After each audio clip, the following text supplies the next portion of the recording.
In a small town called Zorah lived a man named Manoah and his wife. They had wanted a child for many years, but they had none. Then one day, something amazing happened. An angel of the Lord appeared to Manoah's wife. The angel said, "You will soon have a son, but this child must belong to God from the moment he is born." The angel gave an important rule. No razor must ever cut his hair, because he will be a Nazirite, someone dedicated to God. And the angel made an incredible promise. This boy will begin to save Israel from the Philistines. Can you imagine hearing a message like that? Manoah and his wife were filled with wonder. Soon, the promise came true. A baby boy was born. They named him Samson. And as Samson grew up, God blessed him. But Samson was not just an ordinary boy. Something powerful was inside him. The Spirit of the Lord began to move in his life. And before long, everyone would see just how strong he was. One day, as Samson was traveling through the countryside, something sudden happened. A young lion came charging out of the bushes. Now pause for a second. What would you do if a lion ran toward you? Most people would run away as fast as possible. But Samson didn't run. The Spirit of the Lord came powerfully upon him. And with his bare hands, Samson defeated the lion. Yes, with no weapons at all. Just his strength. But Samson didn't tell anyone what had happened. Later, when he passed that same place again, he saw something surprising. Inside the lion's remains was a swarm of bees and honey. Sweet honey. Samson took some and ate it as he walked. Soon after this, Samson decided he wanted to marry a woman from the Philistine town of Timnah. His parents were worried. "Should you marry someone from our enemies?" they asked. But Samson insisted. During the wedding celebration, Samson decided to challenge the Philistine guests with a riddle. "If you solve my riddle in 7 days," he said, "I will give you 30 fine garments. But if you cannot solve it, you must give garments to me."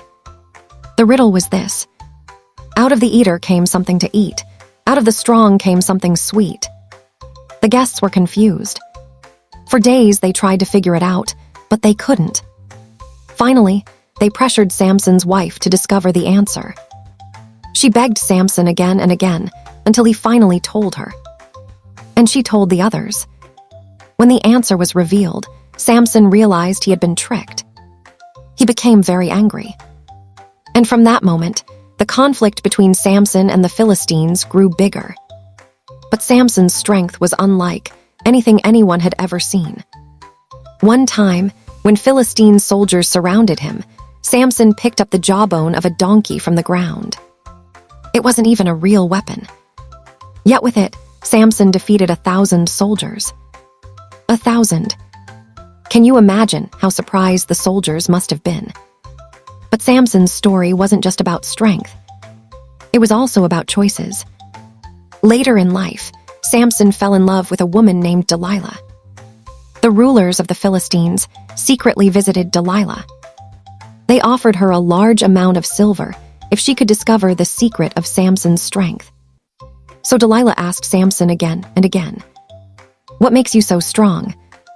At first, Samson gave her answers that were not true. Each time the Philistines tried to capture him, he easily escaped. But Delilah kept asking, day after day, again and again, until Samson finally told her the truth.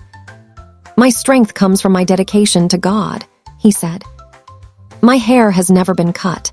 If it were shaved, my strength would leave me." That night, while Samson slept, Delilah called someone to cut his hair.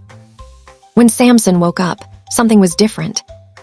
His strength was gone. The Philistines captured him. They took away his sight and put him in prison. The strongest warrior in Israel was now forced to grind grain like a slave. But this was not the end of the story, because something slowly began to change.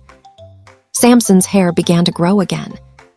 One day, the Philistines gathered in a huge temple to celebrate. They believed their God had defeated Samson. Thousands of people filled the temple.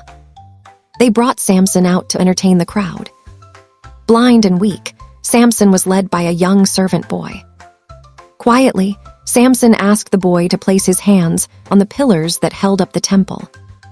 Then Samson prayed, "Lord God, please remember me. Give me strength just one more time."